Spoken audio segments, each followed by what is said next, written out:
Hello student, AD classes में मैं अमरनैन आप सभी का स्वागत करता हूं। जैसा आप जानते हैं, हम साइंस के इम्पोर्टेंट क्वेश्चन का पहला पार्ट कर चुके हैं। अब बढ़ते हैं दूसरे पार्ट की तरफ बिना देरी किए हुए। तो नेक्स्ट अपना क्वेश्चन है, दांतों में कठोरता किसके कारण पाई जाती है? तो आंसर आएगा कैल्शियम। हड्डियों में भी पूछ लिया जाए तो भी आंसर रहेगा कैल्शियम। ठीक है, अब मनुष्यों के बारे में बात करेंगे, मनुष्य के ऑर्गन, कई चीज़ों के बारे में, पूरी प्रणाली के बारे में। तो नेक्स्ट है मनुष्य में दांतों पर। दांत के कितने प्रकार होते हैं? 4 प्रकार होते हैं। कृंतक, रदनक, अगणवर्ण, अगर, चर्वणक, श्रवणक। ठीक है, दांतों का सूत्र क्या है? 2 1 2 3। और आपको ये याद रखना है कि इसका काउंट 8 आता है। तो ऐसे ही 8 एक तरफ के, 8 एक तरफ के, 16 16 16 32 32 दांत होते हैं। ठीक है, एंजाइन दांतों की संख्या कितनी होती है? 8 होती है। कितने प्रकार के दांत आते हैं मनुष्य को पूरे जीवन में? तो 2 ही तरह के दांत आते हैं, एक दुधिया होते हैं, एक स्थायी। दुधिया आते हैं जो बाद में गिर जाते हैं, और स्थायी जो बार बार नहीं गिरते। दांत के ऊपरी चमकीले भाग को एनामल कहते हैं। नेक्स्ट है, लार में क्या होता है? लार में 99% जल होता है और 1% एंजाइम होता है। और वो एंजाइम कौन से हैं? टाइलिन है, लाइसोजाइम है। ठीक है, याद रखना स्टूडेंट, आपको इंपॉर्टेंट है, लार से रिलेटेड पहले भी क्वेश्चन एग्जाम में आ चुके हैं। नेक्स्ट है, यकृत का भार कितना है? तो 1.5 से 2 किलो तक। यकृत में कौन से प्रोटीन का निर्माण होता है? तो 2 तरह के प्रोटीन हैं, फाइब्रोनोजन और हिपेरिन। ठीक है, पित्त क्या है? पित्त पीले रंग का क्षारीय द्रव है जिसका पीएच 7.7 है। पीएच से रिलेटेड क्वेश्चन भी स्टूडेंट काफ़ी बार पूछे गए हैं एग्जाम में, तो आपको पीएच जहाँ भी दिखे किसी भी चीज़ का तो उसको याद रख लेना है। शरीर की दूसरी सबसे बड़ी ग्रंथि, आप स्टूडेंट याद रखिएगा कि अगर पूछा जाए शरीर की सबसे बड़ी ग्रंथि क्या है, तो आंसर आएगा लीवर। अगर दूसरी पूछा जाए तो आंसर रहेगा अग्नाशय। रक्त परिसरण की खोज किसने की? परिसंचरण की खोज किसने की थी? तो आंसर आएगा विलियम हार्वे ने। और कब की थी? 1628 में। साइंटिस्ट रिलेटेड आपको क्वेश्चन याद रखना ही रखना है। नेक्स्ट है, हृदय कितने कोष्ठों से मिलकर बना होता है? यानी हार्ट के कितने चैम्बर हैं? तो 4 चैम्बर हैं। हृदय की अब 2 तरह की अपने शरीर में होती हैं, एक वेन होती है, एक आर्टरी होती है। एक तो होती हैं जो शरीर में से हृदय की तरफ खून ले जाती हैं, जो अशुद्ध खून होता है उसको ले जाती हैं, तो उनको शिरा या वेन कहते हैं।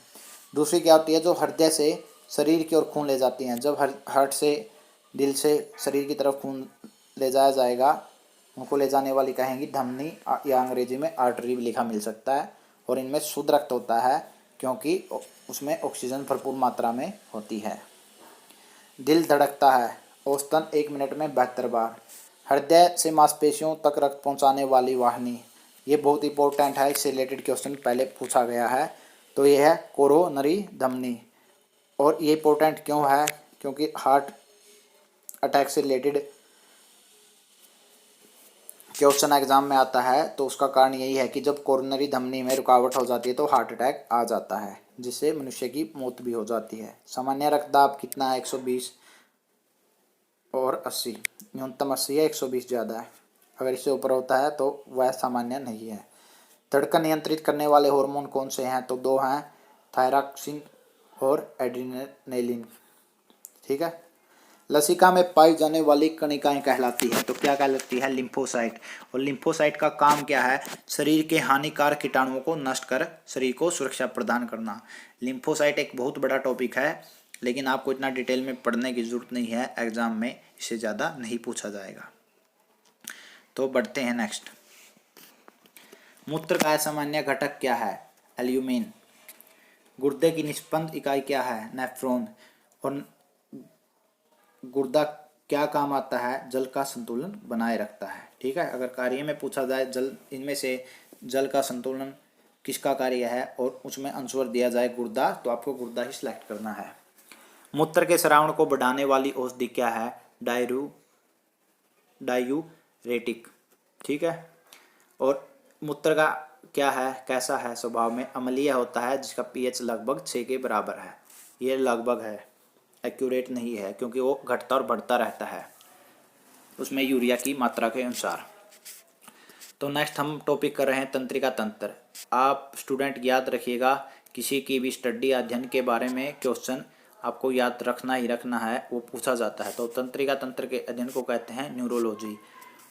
और तंत्रिका तंत्र क्या करता है, मानव शरीर के सभी अंगों का संचालन करता है, लेकिन ये अकेला नहीं करता, उसमें साथ में कौन काम करता है, अंतःस्रावी तंत्र और तंत्रिका तंत्र दोनों मिलकर कार्य करते हैं।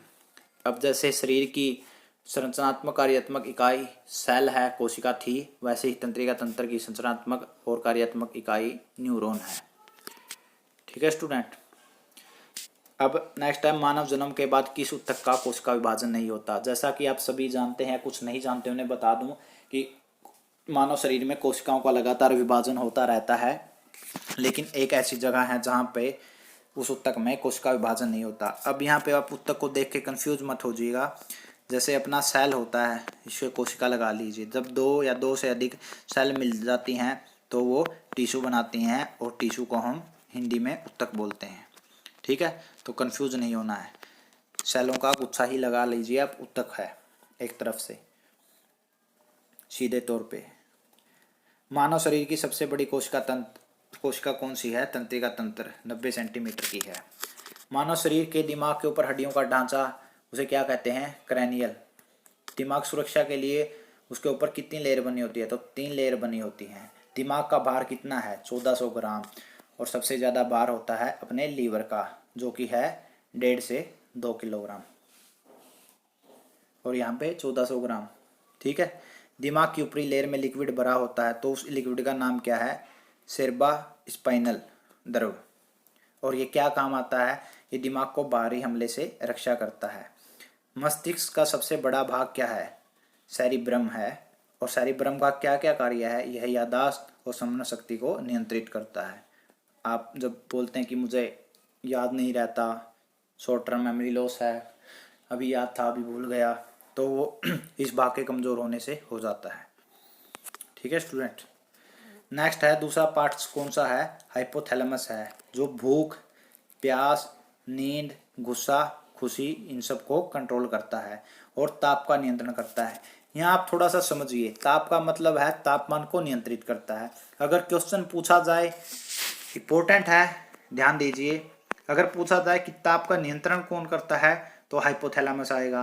अगर पूछा जाए कि ठंड और गर्मी यानी गर्मी का एहसास कौन करवाता है तो वो थैलेमस पार्ट है। ठीक है, बताएगा कौन कि ठंड है या गर्मी है, थैलेमस, लेकिन उसको कंट्रोल कौन करेगा, कौन सा पार्ट करेगा, हाइपोथैलेमस। ठीक है, दोनों में कंफ्यूज नहीं होना आपको।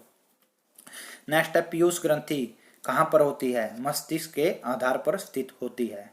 और मस्तिष्क को मेरुदंड से कौन जोड़ता है, तो है मेडुला ओब्लंगेटा।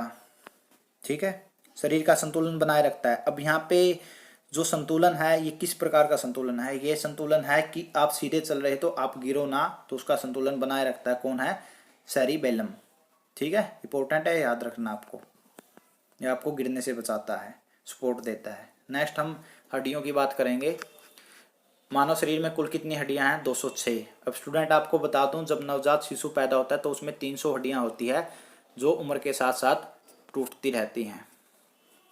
ठीक है, और उनकी जगह पर एक बड़ी हड्डी उनकी जगह ले लेती है, छोटी छोटी हड्डियों की संरचना बदल जाती है। तो सबसे, अब देखिए ये बहुत इंपॉर्टेंट है और आए भी हैं क्वेश्चन, सबसे बड़ी, सबसे छोटी, सबसे लंबी, तो ये आपको याद रखने ही रखने हैं, वो चाहे किसी भी टॉपिक के बारे में क्यों ना हो। तो सबसे लंबी हड्डी कौन सी है, फीमर है, जो जांग की हड्डी जांग में स्थित होती है।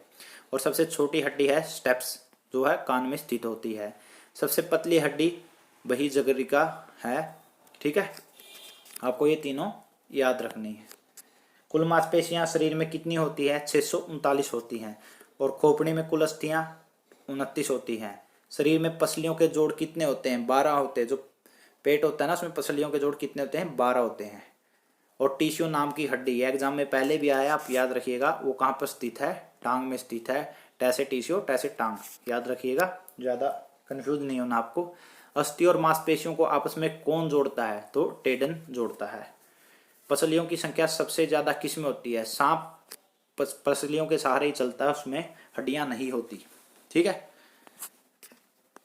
नेक्स्ट है, कॉन्ड्रोसाइट पाए जाते हैं तो उपस्थिति में पाए जाते हैं।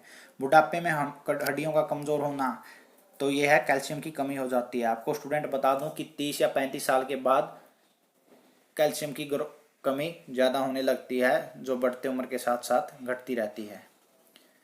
घुटनों की हड्डी को कहते हैं पटेला, किसमें ब्रा कंकाल नहीं होता, एम्फीबीया, ये एक ऑर्गेनिज्म है। तो अगर पूछा जाए कि ब्रा कंकाल किस में नहीं होता तो एम्फीबीया में नहीं होता। टिबिया हड्डी पाई जाती है, वही बताया था आपको, टांग में पाई जाती है। टूटी हड्डी को जोड़ने का काम करता है। आपने प्लास्टर लगा देखा होगा, जिसको हम आमतौर पर प्लास्टर बोल देते हैं, तो प्लास्टर ऑफ पेरिस होता है जो टूटी हड्डी को जोड़ देता है। कमर व कंधे के जोड़ को बोलते हैं बाल व सॉकेट ज्वाइंट। कॉलर की हड्डी कहलाती है क्लेविकल।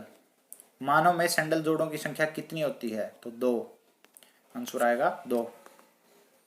अस्थि को अस्थि से जोड़ते हैं लिगामेंट, जो इंपॉर्टेंट है, इसके बारे में भी क्वेश्चन पूछ लिया जाता है। लिगामेंट का कार्य क्या है, तो अस्थि को अस्थि से जोड़ना का काम लिगामेंट का है। मास्टर ग्रंथि किसे कहा जाता है मानव शरीर की, तो वो आएगी पीयूष ग्रंथि। फेफड़ों का बाहर, मनुष्य में फेफड़ों का बाहरी आवरण बना होता है, प्लूरल झिल्ली से बना हुआ होता है। जंतुओं में नीले रुधिर का कारण हीमोसाइनिन। ठीक है, नेक्स्ट हम श्वसन तंत्र के बारे में पढ़ेंगे। तो श्वसन तंत्र का सबसे प्रमुख अंग कौन सा है, तो फेफड़े हैं। श्वसन के बारे में मैं आपको बता दूं, सांस लेना और श्वसन 2 तरह की प्रोसेस होती है।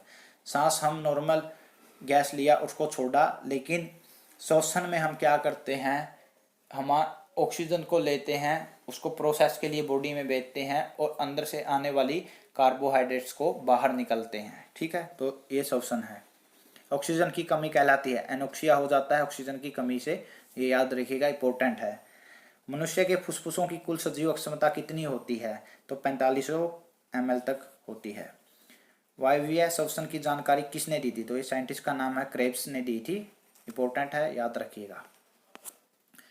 नेक्स्ट है स्तनीय जो होते हैं जीव, उनमें गैसों का विनिमय कहाँ होता है, एल्विलाई में होता है। ठीक है, मानव की श्वास दर कितनी है, औसतन 16 बार पर मिनट में वो सांस लेता है। ठीक है, ज़्यादा भी हो सकता है, कम भी हो सकता है, ज़्यादा इसके बारे में घबराने की जरूरत नहीं है। अगर आपको इससे कम या ज़्यादा है, वो आपके एनवायरनमेंट पे डिपेंड करता है। ऑक्सीजन का परिवहन होता है आरबीसी से होता है। देखिए स्टूडेंट, ब्लड से होकर सारी चीज़ें सर्कुलेट होती है, ऑक्सीजन भी, अपना डाइट भी। तो ऑक्सीजन कैसे परिवहन होगी, पूरे शरीर में जाएगी, ब्लड में आरबीसी मौजूद होती हैं, उनके तहत जाएगी। श्वास द्वारा ली गई गैस को कोशिकाओं तक पहुंचाता है। देखो वही आ गया ना कि जो हमने सांस लेके जो गैस अंदर को ली, कोशिकाओं तक कौन पहुंचाएगा, उसको ब्लड पहुंचाएगा। ठीक है, अनाक्षरी श्वसन में एक ग्लूकोज के अणु से कितने एटीपी एनर्जी निकलती है। एटीपी का भी यहाँ पे एनर्जी से ही संबंध होता है। अकेला एटीपी भी लिखा हो, एनर्जी ना लिखा हो, तब भी आपको आंसर 2 ही लिखना है। ठीक है, बॉडी में, साइंस में एटीपी का मतलब एनर्जी ही होता है। श्वसन दर किससे मापी जाती है, एक आपको किसी का भी मापक यंत्र पूछा जाए जरूर याद रखना है, तो स्पाइरोमीटर से मापी जाती है। सिगरेट व धूम्रपान से फेफड़ों में रोग होता है, एम्फाइस्मा हो जाता है, जिसकी वजह से सांस लेने में बिल्कुल तकलीफ हो जाती है, फेफड़े डैमेज हो जाते हैं, बिस्तर पर आदमी तड़पता है और मौत हो जाती है। बहुत ही सीरियस बीमारी है। तो आप सबके स्टूडेंट कोई सिगरेट या धूम्रपान करता है तो सचेत रहें और उसको छोड़ दें। पोषक पदार्थों के बारे में नेक्स्ट हम करेंगे। तो पोषक पदार्थ कौन से होते हैं, वो विभिन्न प्रकार की जैविक प्रक्रियाओं के संचालन में आवश्यक चीज़ें जो हम खाते हैं उन्हें पोषक पदार्थ कहते हैं। ठीक है, तो कितने प्रकार के होते हैं पोषक पदार्थ, 4 प्रकार के होते हैं। पहला है ऊर्जा उत्पादक, जो पदार्थ ऊर्जा उत्पन्न करते हैं, जैसे वसा, कार्बोहाइड्रेट्स। वसा आप फैट भी याद रख सकते हैं, फैट को ही वसा बोलते हैं हिंदी में। ठीक है, इसमें कंफ्यूज नहीं होना आपको।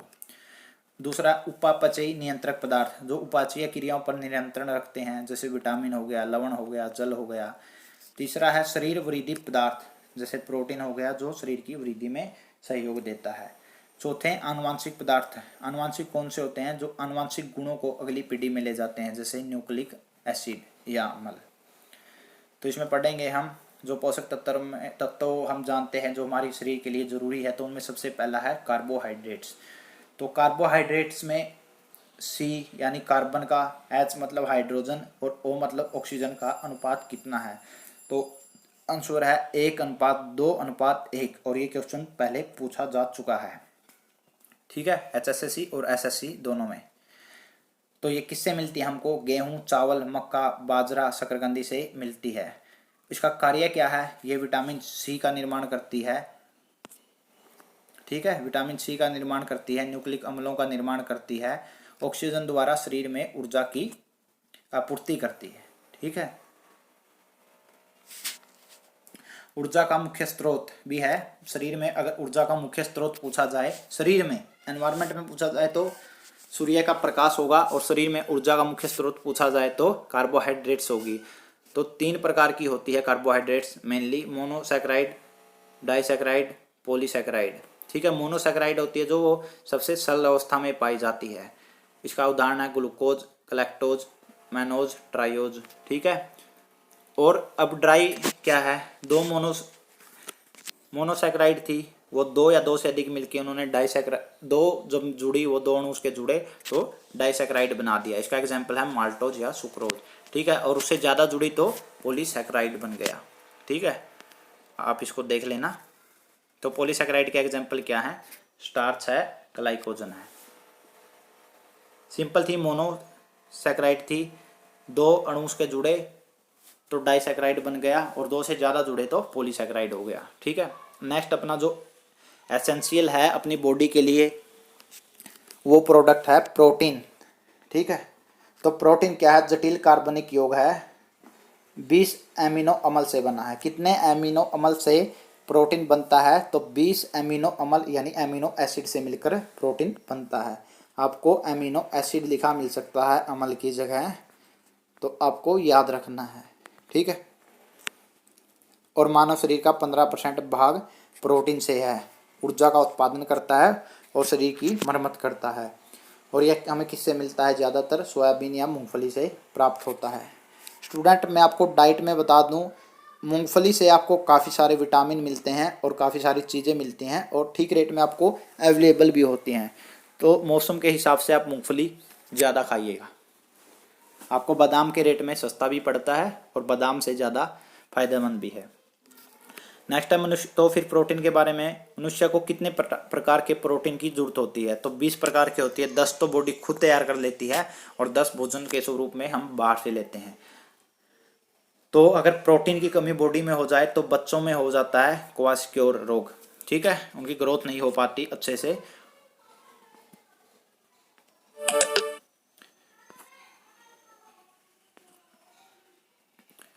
नेक्स्ट है अपना वसा, फैट जिसको हम बोलते हैं, ग्लिसरॉल ववसीय अम्लों का एस्टर है। तो कितने प्रकार की होती है, 2 प्रकार की होती है, एक स्त्रिप्त और एक अस्तृप्त।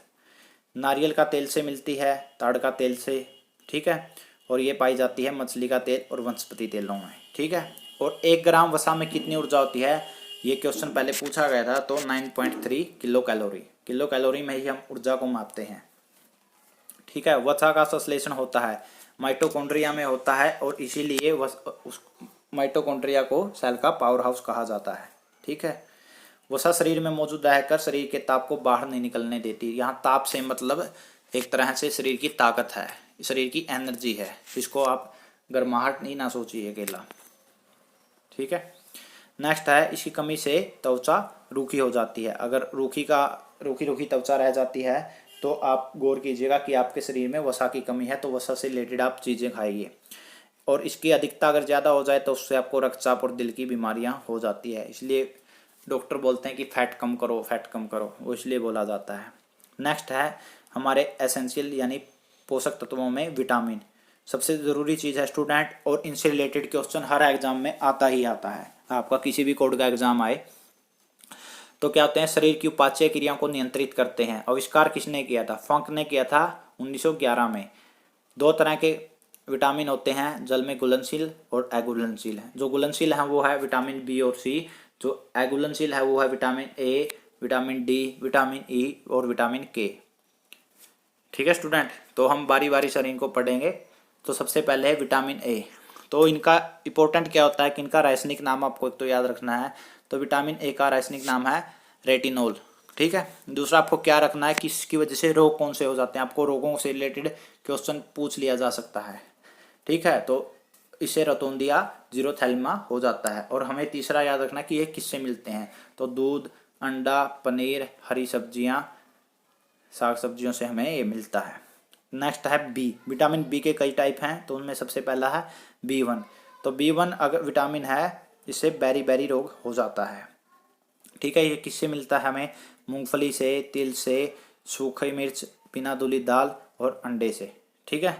नेक्स्ट है विटामिन B2। इसका रासायनिक नाम है राइबोप्लेविन। और अगर विटामिन इसकी डेफिशिएंसी हो जाती है तो इसकी वजह से क्या होता है, त्वचा का फटना शुरू हो जाता है, आंखों का लाल होना और जीभ का फटना। अगर आपको ऐसे ही आपके लक्षण शरीर में नजर आ रहे हैं तो आप समझिए कि आपको विटामिन B2 की कमी है आपके शरीर में, और उससे रिलेटेड आप डाइट लीजिएगा। ठीक है। नेक्स्ट है विटामिन B3, जिसका रासायनिक नाम है नियोसिन।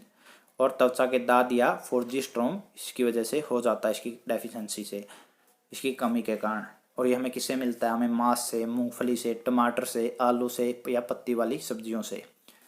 ठीक है स्टूडेंट। नेक्स्ट अपना विटामिन B5। ये इसका रासायनिक नाम है पेंटोथेनिलिक अम्ल। और इसकी वजह से क्या हो जाता है, बाल सफ़ेद होना या मंदबुद्धि होना। ठीक है स्टूडेंट, आजकल सब बहुत से स्टूडेंटों को या बहुत सारे लोगों को ये समस्या है।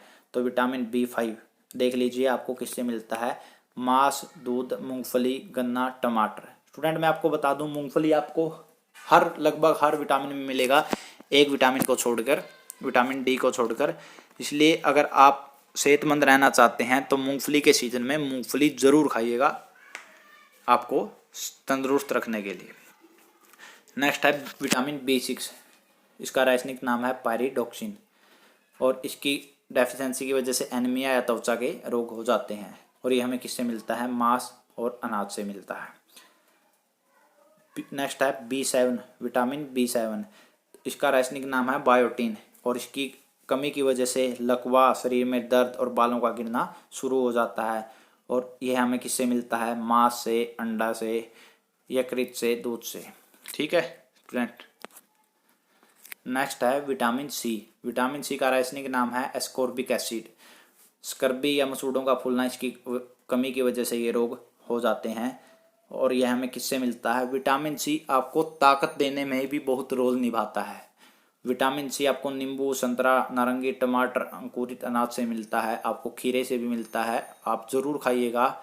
जब भी आप बीमार होते हो तो एक आपको विटामिन C की टैबलेट दी जाती है। अगर आप ये डाइट खाते रहे तो आप कहीं कमज़ोरी ना होंगे। तो विटामिन C से जिनसे मिलता है ये चीज़ें ज़रूर खाएं, ये मेरी आपको पर्सनल हिदायत है।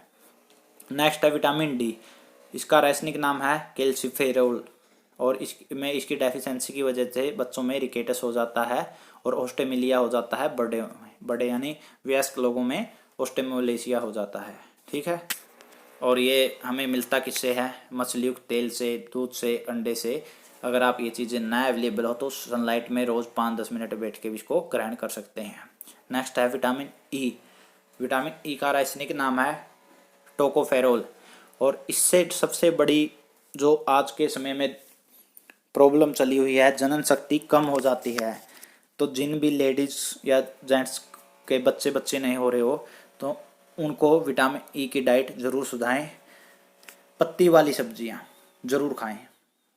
ठीक है। दूध, माखन, अंकुरित गेहूं, वनस्पति तेल, इतना ज़्यादा भी नहीं खाना कि नुकसान कर दे। वनस्पति तेल को आप थोड़ा कम रखिएगा। ये चीज़ें आप ज़्यादा खा सकते हैं, इनसे इतना नुकसान आपको नहीं होगा। नेक्स्ट है जो विटामिन, वो है विटामिन K, जिसका रासायनिक नाम है फिलोक्विनोन। ठीक है। इसमें क्या होता है, रक्त का धक्का नहीं बनता। अगर इसकी डेफिशिएंसी हो जाए तो रक्त का धक्का नहीं बनेगा, यानी अगर आपका ब्लड बहने लग गया तो वो नहीं रुकेगा। और ये हमें किससे मिलता है, टमाटर और हरी सब्जियों से ये हमें प्राप्त होता है। अब है स्टूडेंट कुछ इंपॉर्टेंट क्वेश्चन। गर्भवती महिलाओं को किसकी कमी हो जाती है, अक्सर गर्भवती महिलाओं को कैल्शियम और आयरन की कमी हो जाती है। इन दोनों की टैबलेट उनको दी जाती है प्रेगनेंसी के दौरान। हमारे शरीर के कितने परसेंट भार कितने परसेंट जल है, तो 65 से 75%। और इसके बीच में अगर आपको 65 या 75% एग्जाम में ना मिले, इनके बीच 70 मिले या 69 मिले या जो भी मिले आपको उसको टिक कर सकते हैं। ठीक है, ये एवरेज दिया हुआ है। पीने के पानी में क्या मिलाने से कैराइटिस नामक की बीमारी हो जाती है, तो वो है आर्सेनिक विष।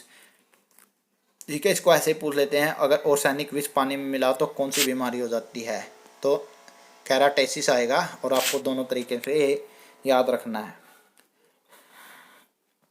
अब नेक्स्ट है स्टूडेंट की एक सामान्य इंसान को कितने कैलोरी की जरूरत होती है। दिन में काम करने वाले एक साधारण व्यक्ति को 3000 से 3500 कैलोरी की जरूरत होती है। अब ये क्वेश्चन है नेक्स्ट कि कौन सा अनुसंधान कहाँ पर स्थित है। इससे रिलेटेड क्वेश्चन भी आता ही है आपके जीके के पार्ट में या आपके साइंस के पार्ट में, तो आपको यहीं याद कर लीजिएगा। आपको यहीं करा देते हैं। राष्ट्रीय पोषण एवं अनुसंधान संस्थान स्थित है, तो कहाँ पे स्थित है, वो हैदराबाद में। और केंद्रीय खाद्य प्रौद्योगिकी अनुसंधान संस्थान वो मैसूर में स्थित है। केंद्रीय औषधि शोध संस्थान, शोध मतलब वहाँ पे उसके रिसर्च होती हैं, तो वो कहाँ पे स्थित है, वो लखनऊ में स्थित है। ठीक है स्टूडेंट, तो नेक्स्ट है शहद का प्रमुख घटक कौन सा है, तो फ्रक्टोज है। कौन सा पदार्थ मानव शरीर में ईंधन का काम करता है, तो आंसर आएगा कार्बोहाइड्रेट्स। अभी मैंने आपको बताया था कि कार्बोहाइड्रेट्स शरीर में ऊर्जा का प्रमुख स्रोत है, प्रथम स्रोत है, ये इम्पोर्टेंट है इसी वजह से। ठीक है, दूध में मिठास होता है लैक्टोज की वजह से, क्योंकि दूध में लैक्टोज मौजूद होता है, इसकी वजह से दूध थोड़ा थोड़ा मीठा लगता है।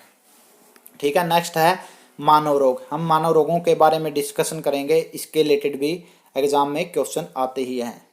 तो सबसे पहले हम पढ़ते हैं कि मलेरिया रोग। मलेरिया रोग एक परजीवी वाला रोग है। उसमें प्लाज्मोडियम एक परजीवी पाया था, तो किस साइंटिस्ट ने खोज की थी उसका नाम था लेवरन। मलेरिया में क्या हो जाता है, अक्सर खून की कमी हो जाती है और रोडिनाणु नष्ट हो जाते हैं। उपचार में हम क्या देते हैं, क्लोरोक्विन, कुनिन या पेलोड्रिन जैसी टैबलेट दी जाती हैं। टीबी के कीटाणु की खोज किसने की थी, रॉबर्ट कोच ने की थी। साइंटिस्ट से रिलेटेड क्वेश्चन है, याद रखना है आपको ये भी और ये भी। रेबीज के टीके के बाद दूध के पास्चुराइजेशन, देखो ये दूध के पास्चुराइजेशन का भी अलग से क्वेश्चन आता है, और रेबीज का टीका दोनों कहे थे लुईस पास्चर ने, तो आपको लुईस पास्चर जरूर याद रखना है, इंपॉर्टेंट साइंटिस्ट है। बच्चों को डीपीटी दिया जाता है, ठीक है, किससे बचाव के लिए दिया जाता है, डिप्थीरिया, काली खांसी और टेटनस रोग से सुरक्षा के लिए दिया जाता है। पर अब है हम रोगों के हिसाब से पढ़ेंगे। सबसे पहले हम पढ़ेंगे कैटेगरी में परजीवी से होने वाले रोग कौन से हैं। ठीक है, इनमें आप उनको लक्षण भी बताएंगे, जो इम्पोर्टेंट होगा उसके हम स्टूडेंट लक्षण भी बताएंगे और उसके वाहक भी बताएंगे, और जो बाकी होगा उनको हम डायरेक्ट लिख देंगे। ठीक है, तो इम्पोर्टेंट करवा रहे हैं आपको। तो सबसे पहला रोग है मलेरिया, तो इसमें परजीवी कौन सा है, प्लाज्मोडियम होता है। तिल्ली व आरबीसी पर प्रभाव पड़ता है, जो ब्लड में आरबीसी होती हैं उनके काउंट पर प्रभाव पड़ता है। और इसका वाहक कौन है, मादा एनाफ्लीज मच्छर इसका वाहक है, जो इसको बीमारी को फैलाता है एक जगह से दूसरी जगह पर। और इसका लक्षण क्या है, ठंड के साथ तेज बुखार रहता है, कंपकंपी चढ़ती है बिल्कुल। नेक्स्ट है पायरिया। पायरिया में क्या है, इसमें परजीवी है एंटी अमीबा जिंजवैलिस, और ये किससे रिलेटेड है, इसमें मसूड़े इफेक्ट होता है। तो मसूड़ों में क्या होता है, रक्त गिरना शुरू हो जाता है। ये औसतन काफ़ी लोगों को बीमारी होती है, उनको पता भी नहीं चलता, लगातार खून आता रहता है। आप कुछ चीज़ें खाते हैं तो उस पर खून लगा हुआ मिलता है। ठीक है, तो ये पायरिया होता है, आप डॉक्टर से कंसल्ट कर सकते हैं। नेक्स्ट है सोने की बीमारी, तो इसमें परजीवी है ट्रिप्नोसोमा, और ये बीमारी दिमाग से रिलेटेड है, और इसकी वाहक है सीसी मक्खी। और इसमें क्या होता है, बहुत ज़्यादा नींद आएगी आदमी को, कमज़ोर फील करेगा और तेज बुखार रहेगा शरीर में। ठीक है स्टूडेंट्स, नेक्स्ट है पेचिर। पेचिर में क्या है, परजीवी है एंटी अमीबा हिस्टोलिटिका, और ये आंतों पे इफेक्ट करता है। तो आंतों पे इफेक्ट होने की वजह से खून के साथ दस्त लगते हैं, खून वाले दस्त, खूनी दस्त जिनको हम बोलते हैं। नेक्स्ट है कालाजार। कालाजार में जो परजीवी है वो है लिस्मेनिया डोनावनी, और इसकी वाहक है बालू मक्खी। और इसमें क्या होता है, तेज बुखार होता है। जब बुखार बिल्कुल ना टूटे, कई दिनों तक रहे, तो कालाजार से आप प्रभावित हो सकते हैं। नेक्स्ट है जो कैटेगरी है वो है जीवाणु द्वारा होने वाले रोग। तो इसमें पहला है जो है वो है टेटनस। इसमें जीवाणु कौन है, क्लास्ट्रीडियम टेटनी, और ये प्रभाव करता है तंत्रिका तंत्र को। तो उसकी वजह से क्या क्या होता है, तेज बुखार होता है, शरीर में ऐंठन, जबड़ा बंद हो जाता है। नेक्स्ट है इसमें हैजा रोग, और इसका जीवाणु है विब्रियो कोलरी, और ये आंतों पे ही इफेक्ट डालता है। लगातार दस्त व उल्टियाँ लगती हैं, जहाँ पे भी आंतों से रिलेटेड आएगा तो उसमें दस्त या उल्टियाँ कॉमन है। नेक्स्ट है टाइफाइड, इसमें जीवाणु है साल्मोनेला टाइफी, आंतों पे असर करता है, तेज बुखार, सिर दर्द, उल्टी, दस्त भी आप इसमें लिख सकते हैं। नेक्स्ट है अक्षय रोग, तो ये किसकी वजह से होता है, माइक्रोबैक्टीरियम ट्यूबरकुलोसिस जीवाणु की वजह से होता है, फेफड़ों पे असर करता है, इसको हम टीबी भी कहते हैं। ठीक है, ये टीबी रोग है।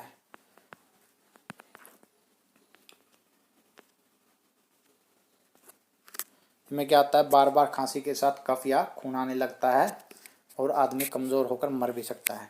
नेक्स्ट है डिप्थीरिया, इसमें जीवाणु है कोरेनी बैक्टीरियम डिप्थेरी, ये श्वास नली पे असर करता है। तो सिंपल सी बात है, अगर श्वास नली पे असर करता है तो सांस लेने में कठिनाई आएगी और दम घुटेगा। नेक्स्ट है प्लेग, प्लेग इंपॉर्टेंट है क्योंकि प्लेग काफ़ी फैला था एक समय पर, तो इससे रिलेटेड आपको याद रखना है। तो इसका जीवाणु है पास्टुरेला पेस्टिस, और ये असर करता है फेफड़ों पर। इसमें क्या होगा, बहुत तेज़ बुखार होता है, शरीर पर गिल्टियाँ निकल जाती हैं। और नेक्स्ट कैटेगरी जो है अपनी, वो है विषाणु द्वारा होने वाले रोग, तो इसमें पहले नंबर पे है एड्स। एड्स से रिलेटेड क्वेश्चन भी एग्जामों में काफ़ी बार आए हैं। तो ये इसका वायरस है जो हुआ है HIV, ठीक है, और ये असर करता है WBC वाइट ब्लड काउंट या वाइट ब्लड सेल पे ये असर करता है, उनके काउंट को कम कर देता है, उनकी संख्या को कम कर देता है, जो हमें रोग प्रतिरोधक क्षमता देती हैं, जो हमें बीमारियों से बचाती हैं। अगर वो कम होगी तो अपनी रोग प्रतिरोधक क्षमता अपने आप कम हो जाती है। WBC घटेंगी तो फिर रोग प्रतिरोधक क्षमता अपने आप कम हो जाएगी। नेक्स्ट है डेंगू ज्वर, जो हम बोल देते हैं आमतौर पर डेंगू हो गया, तो एक किससे होता है, अरबो वायरस से होता है। इसमें क्या होता है, वैसे तो पूरा शरीर ही इससे इफेक्टेड होता है, लेकिन खासकर आंखें, सिर और जोड़ ज़्यादा प्रभावित होते हैं। आंखों में, सिर पे, जोड़ों पे ज़्यादा दर्द रहता है। आप में से बहुत लोगों को हुआ भी होगा, अक्सर वायरल बुखार हो जाता है। नेक्स्ट है पोलियो, अब इनके हम सिर्फ नाम याद रखेंगे कौन से वायरस से हुआ है, उनमें इतना ही पूछा जाएगा, आपको ज़्यादा पढ़ने की जरूरत नहीं है। तो पोलियो किससे होता है, पोलियो वायरस से। इन्फ्लुएंजा होता है मिक्सो वायरस ABC भी लिखा मिल सकता है आपको, वो भी सिलेक्ट कर ले आप। नेक्स्ट है चेचक वेरियोला वायरस से, छोटी माता varicella, rabies rhabdovirus, herpes virus से। नेक्स्ट जो कैटेगरी है वो है फफूंद द्वारा होने वाले रोग, तो वो है दमा, एथलीट फुट यानी हाथी पाँव, जो पाँव एक सूज जाता है, काफ़ी बड़ा हो जाता है, वो खाज, गंजापन या दाद पूरे शरीर पर हो जाना, वो फफूंद से होने वाले रोग हैं। नेक्स्ट है अनुवांशिक रोग, तो इसमें क्या वर्णनात्ता होती है, हीमोफीलिया होता है, Turner syndrome, Klinefelter syndrome, Down syndrome. ठीक है, जितने भी कहीं पे भी सिंड्रोम लिखा मिले वो सारे अनुवांशिक मिलेंगे आपको। ठीक है, आपको एक ये इजी ट्रिक है याद रखने के लिए, सिंड्रोम से रिलेटेड जो भी मिले उनमें आनुवंशिक रोग क्लिक कर देना आपको। नेक्स्ट है कीमोथेरेपी किसके उपचार में दी जाती है, तो कैंसर के उपचार में दी जाती है। अस्थि कैंसर किसके कारण होता है, रेडियो एक्टिव के कारण होता है, और रेडियो एक्टिव में जो स्टेशियम 90 है, ये सबसे खतरनाक रेडियो एक्टिव पदार्थ है, या रेडियो सक्रिय भी बोलते हैं इसको हिंदी में। अंग्रेजी में रेडियो एक्टिव और रेडियो सक्रिय, हिंदी में स्टेशियम 90 सबसे खतरनाक रेडियो एक्टिव पदार्थ है। अगर आपको रेडियम सक्रिय स्टेशियम 90 मिला लिखा मिले और रेडियो एक्टिव स्टेशियम 90 लिखा मिले तो दोनों एक ही बात है। ठीक है स्टूडेंट्स, नेक्स्ट है एलिसा टेस्ट किस रोग में जांच होता है, तो HIV वायरस का जो टेस्ट है उसको एलिसा बोलते हैं, और इसमें जो वायरस है वो HIV वायरस है, और HIV वायरस की फुल फॉर्म क्या है, ह्यूमन इम्यूनो वायरस। ठीक है, तो इस बीमारी को हम कहते हैं एड्स, तो इसका फुल फॉर्म क्या रहेगा, एक्वायर्ड इम्यून डेफिशिएंसी सिंड्रोम। ठीक है, सिंड्रोम फिर आया है तो ये किससे रिलेटेड है, आनुवंशिक बीमारी है। पोलियो वैक्सीन की खोज किसने की थी, जॉन साल्क ने की थी। BCG का पूरा नाम, ये पहले भी पूछा गया, आगे भी पूछ लिया जा सकता है, बैसिलस कैलमेटे ग्यूरेन। DPT का पूरा नाम क्या है, डिप्थीरिया पेट्रियोसिस एंड टेटनस। ठीक है, जो ये इंजेक्शन दिया जाता है।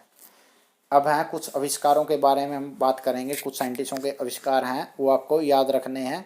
आप किसी भी तरीके से याद रखिएगा, इनमें से ज़रूर क्वेश्चन आएगा। ठीक है, तो विटामिन का आविष्कार किया था फंक ने, विटामिन बी का मैकुलन ने, विटामिन डी का हॉपकिंस ने। नेक्स्ट है स्ट्रेप्टोमाइसिन का बोम्समैन ने, होम्योपैथी का किया था हैनीमैन ने। ये आ सकता है, आजकल होम्योपैथी पे वो इशू भी चले थे थोड़े दिन पहले, तो इस बार एग्जाम में होम्योपैथी आ सकता है। तो इसके किसने आविष्कार किया था? हैनीमैन ने किया था। ओपन हार्ट सर्जरी किसने की थी? वाल्टेली हेल ने की थी। प्रथम परखनली शिशु, ये भी इम्पोर्टेंट है, एडवर्ड्स एम स्टेप्टो, 2 साइंटिस्ट थे, ये इम्पोर्टेंट है। एंटीजन की किसने की थी? लेस्टिनर ने की थी। क्लोरोफॉर्म हैरिसन और सिम्पसन, 2 साइंटिस्टों ने की थी। टेरामिसिन फिनेल ने की थी। Polio vaccine John E Salk ने की थी। बैक्टीरिया ल्यूवनहोक ने की थी।